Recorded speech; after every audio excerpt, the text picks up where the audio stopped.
অনেকেই বলে থাকেন যে নামাজে আমরা কখন কোন দিকে চোখ রাখতে হবে বা তাকাতে হবে, এই ব্যাপারে কোরআন হাদিস কী সমাধান আমাদেরকে দিয়েছে।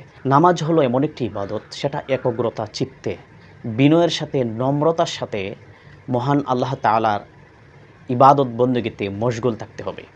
সো নামাজের মধ্যে এমন কিছু কাজ আমরা কখনো করতে পারবো না যেখানে নামাজের খুশু নষ্ট হয়, বিনয় নষ্ট হয়, নম্রতা নষ্ট হয়, একাগ্রতা নষ্ট হয়ে যায়।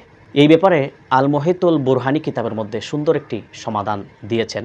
নামাজের মধ্যে মনোযোগ ধরে রাখার জন্য যখন আমরা নামাজে কিয়াম করব, দাঁড়ানো অবস্থায় নামাজ পড়ব, তখন আমাদের দৃষ্টি রাখতে হবে সেজদার জায়গায়। রুকু অবস্থায় আমাদের দৃষ্টি থাকবে দুই পায়ের বৃদ্ধাঙ্গুলির মধ্যে।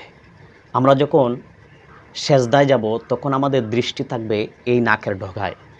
আমরা যখন সেজদা থেকে উঠব, বৈঠকে বসব, তখন আমাদের দৃষ্টি থাকবে দুই হাঁটুর মধ্যবর্তী স্থানে।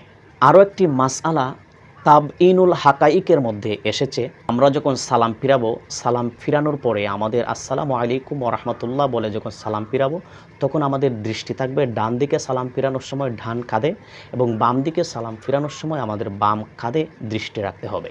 তাহলে আমরা এই বিষয় থেকে এতটুকু বুঝলাম যে আমাদের নামাজের একাগ্রতা, মনোযোগ ধরে রাখা একটি কঠিন বিষয়। কারণ নামাজে আমাদেরকে শয়তানে ধোঁকা দিতে থাকে।